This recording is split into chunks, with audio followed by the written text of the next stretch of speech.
Hello everyone, welcome to Aries All Over the Place. I am Ari. A long while ago I came to you guys with my recap of the Love is Blind reunion, and today I am here to give a recap on the latest episode of Married at First Sight. Love is Blind is actually by the same producers, so it's no secret that I actually enjoy both of those shows. So I've gotten really into the season, and last week I was gonna do a review, but things were moving kind of slow. But this week, I've got some things to say. So I've been kind of chatting with friends here and there about the episodes in the show, and of course with my sister on what we think about what's going on, but I just had to record my thoughts and bring them here to my channel as well, because I would love to have a discussion with all of you about what you think. I have my notes here, so I'm gonna kind of be looking down at my paper so that I can talk about it. So let's go ahead and jump right into it. So I'm gonna start with the good and the things that I like. So I'm gonna start with Bennett and Amelia. Of course, they are so sweet and so cute. They're a little dirty, but it works for them. They work for each other. I will say, since Amelia cut her hair, her and Bennett look a lot more alike. I think it's super sweet, which I kind of expected that this would be his response or his answer to the fact that she has to move to Virginia, that he's gonna split his time between New Orleans and Richmond, which I thought is really sweet. It's kind of what I expected him to say, because he hasn't been really like straightforward about a confirmed yes, I will move. But the fact that he was willing to compromise to say that he will split his time was really sweet and really nice. I think that they are both so agreeable with one another, so it really wasn't that much of a shock to me. They work perfectly. The experts did a great job of matching them together because they are made for each other. All right, so Bennett and Amelia, they will last, I'm sure. Moving right along. Next couple who I think will make it for sure is Amani and Woody. Okay, so Woody, there was something that he said in the last few minutes of this episode that really kind of got my wheels turning. So Amani asked him if he was scared of anything, or if he was scared of where the relationship was going, and he said a little. And she asked why, and he said because he's scared that he won't always be that guy. I almost feel like that slipped out, like that was a thought that came out of his mouth. And I'll tell you why. Because from the very beginning, I've always had like a little suspicious eye when it comes to Woody and his intentions. I've always felt like from the beginning, just based off of his personality and based off of what him and Miles' other friends were saying about them, I think that Miles' true intention was to come onto the show and find true love. We will get into Miles and Karen in a moment here, but I feel like Woody's that friend that's like, oh, so this what we doing? We going to Married at First Sight? All right, bet.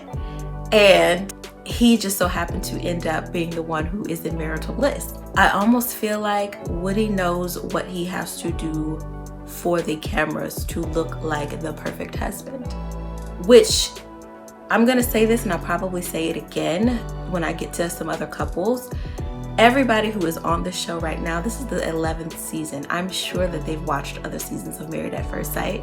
So Woody knows good and well what to do on camera to make himself look like Prince Charming. Not to say that he's not a good guy. I do believe that he treats Amani like a princess. He treats her like a queen. He is great with Amani, and I really hope that it's real.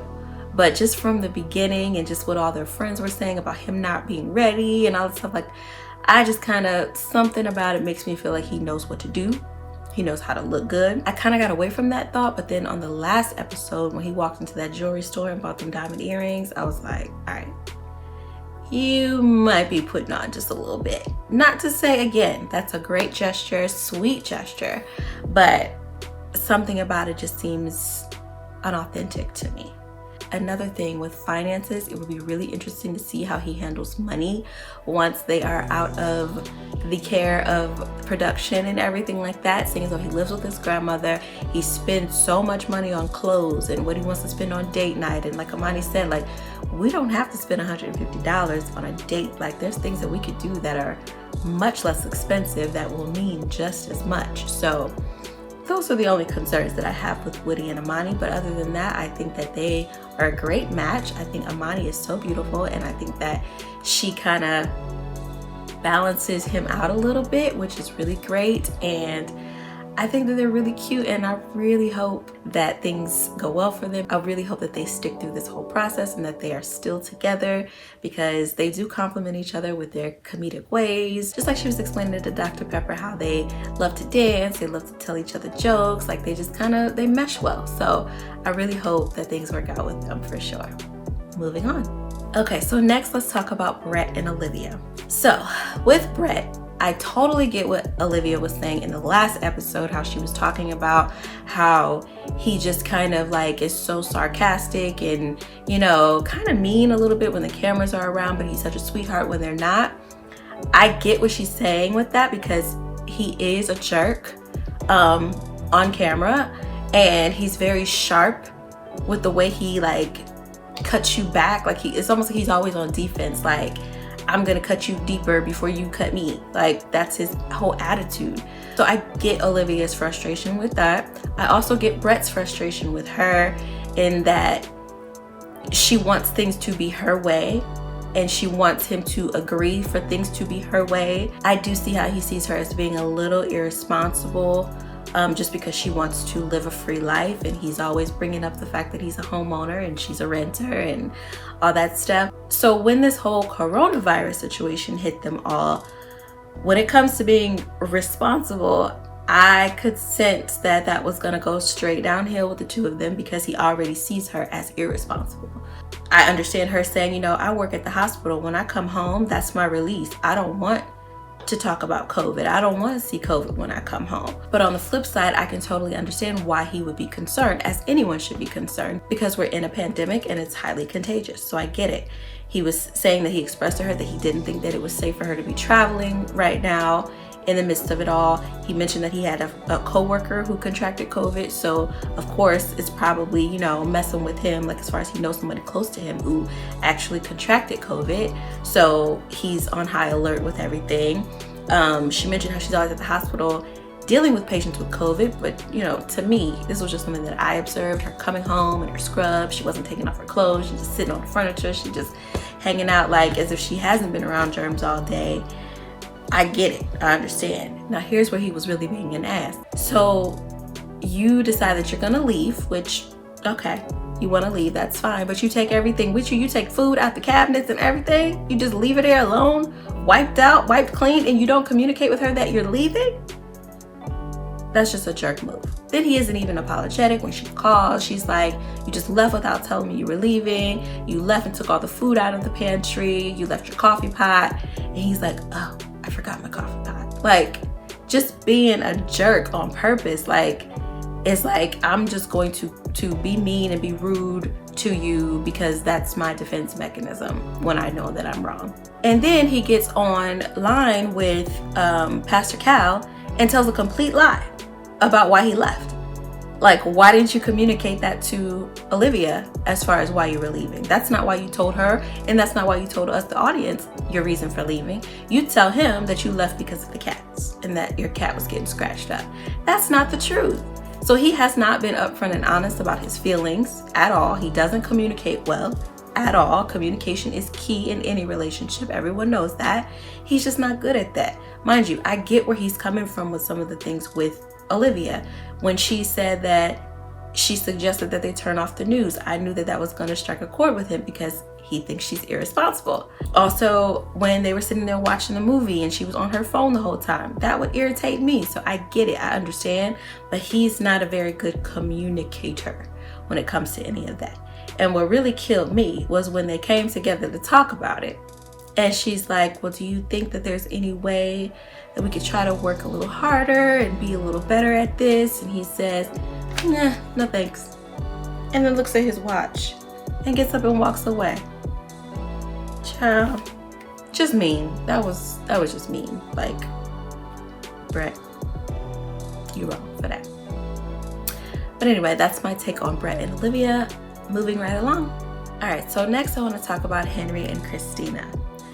So first let me say, Henry, don't sleep on Henry. Henry is hilarious to me, okay? Henry's dad is funny, and he definitely gets his sense of humor from his father, because he was saying some stuff that had me over here cracking up, okay? So first of all, he's done with Christina. Like, and I don't blame him, because Christina is a straight up biatch. She just is. She's so mean and rude.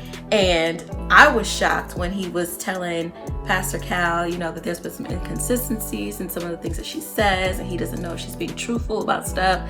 And he brought up her not being honest about where she lives. Now, me as a viewer, my sister, other people that I've seen doing Married at First Sight reviews have brought up the fact that they think Christina is homeless.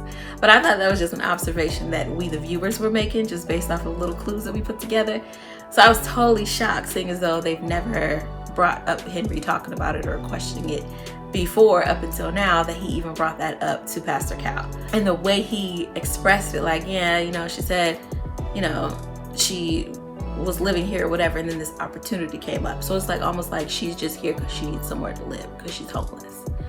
And then when he brought it to her, she just burst out into tears crying because she was caught. She was caught.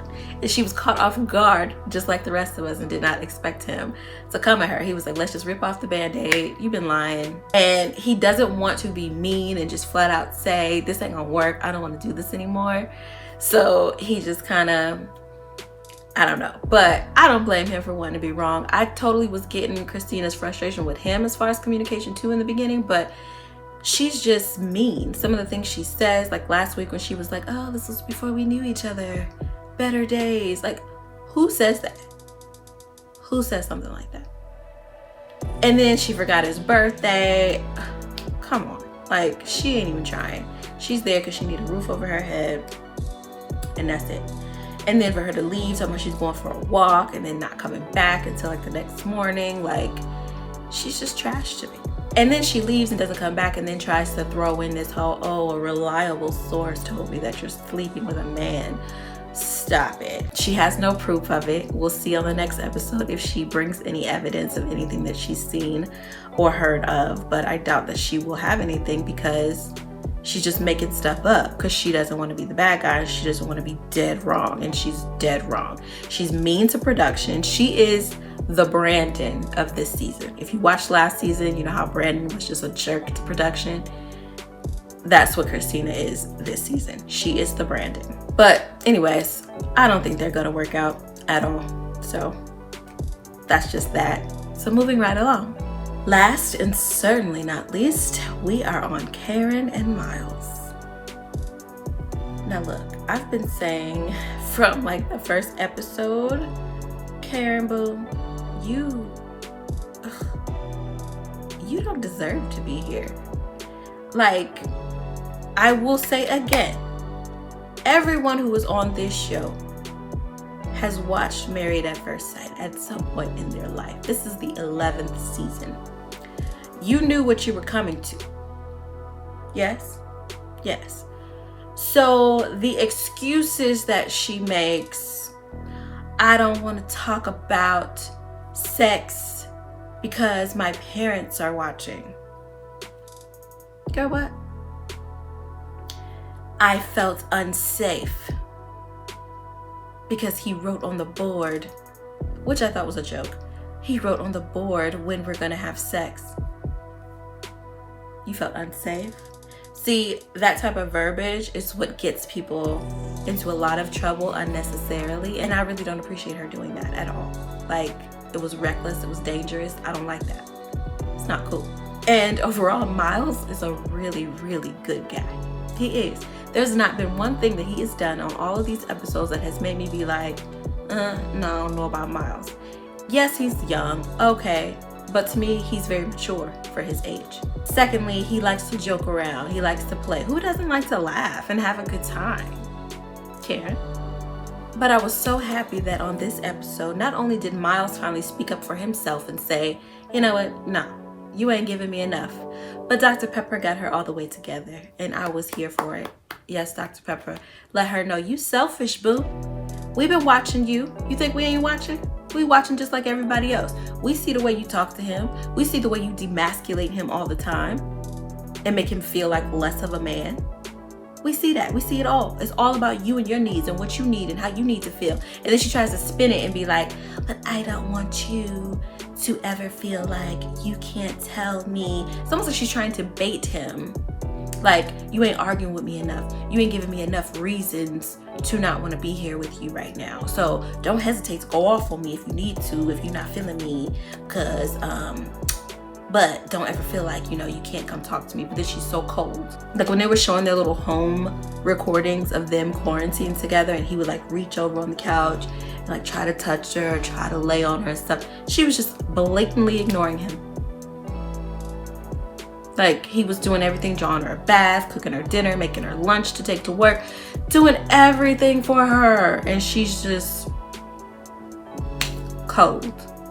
Ice cold. Then wants to cry when she gets called out. When Dr. Pepper called her out, she want to cry. Her little crocodile tears. And said, he told me last night that if today was decision day, he would say no. I would say no too. Why would I commit to spending the rest of my life with you and you won't even hold my hand? You won't even tell me I look nice. Like, you won't do nothing. Like, they were showing clips of like how he would like try to reach and kiss, and she would like literally run away from him. Like, who's the childish one here? You knew what you were getting yourself into. You knew what you signed up for. I don't know what you're looking for, some type of man to knock you upside your head. I don't know what you mean by he's not masculine. I don't know what that means. What do you want? Is it that she's not over her ex yet? The guy who cheated on her and had a baby with someone else? Is that the problem? Because if that's the issue, then you wasn't ready. Why did you come here? Why are you wasting our time? And why are you wasting Miles' time, more importantly? And I was so glad that Miles finally spoke up this episode, but when they got together and they were talking, I still feel like he didn't really express to her how much is pissing him off. Like, he told Pastor Cal all of that, but he's not telling that to Karen. And even her passive aggressiveness, like, I know now that, you need me to touch you and you need me to make out with you 3 times a day. Like, just, what? Girl, go. Miles, please do not waste your good energy, your good vibes on this. There is a woman out there somewhere, many women probably now that they see you, who would be more than willing to accept your love, accept you for who you are and everything that you have to offer. And you got time, boo. You got so much time. All right? Don't rush. You ain't gotta rush into nothing. All right? Because Karen ain't it. Don't do it. Don't do it. Run. So anyway, that is my take on this last episode of Married at First Sight. Like I said, it's been a while since I've done any review of a show. I only did Love is Blind months ago. We'll see how this one goes. We'll see if next week I feel like coming on here and giving my 2 cents. If you guys have anything to say or you agree with anything that I've mentioned, go ahead and drop it in the comments below. I'd love to keep the dialogue going and the conversation going about this show. If there are any other shows out there that you think should be reviewed or you think that I should try to review, just let me know. I haven't really been watching a whole lot of different things. The only other thing that I'm like really into right now is Real Housewives of Potomac. But if there's anything else out there that y'all think that I should watch, I'm always looking for something new to watch. So let me know what y'all think in the comments below, and make sure that you like this video and make sure you subscribe to my channel so that you can stay up to date with any other videos that I may post. Again, this is Aries all over the place, which means I'm Aries and I'm all over the place. So you're gonna get everything from me, from work from home videos to recaps of shows to cooking videos, recipes, vlogs, all of that type of stuff. So definitely subscribe, and thank you so much for watching, and I will see you all later. Bye.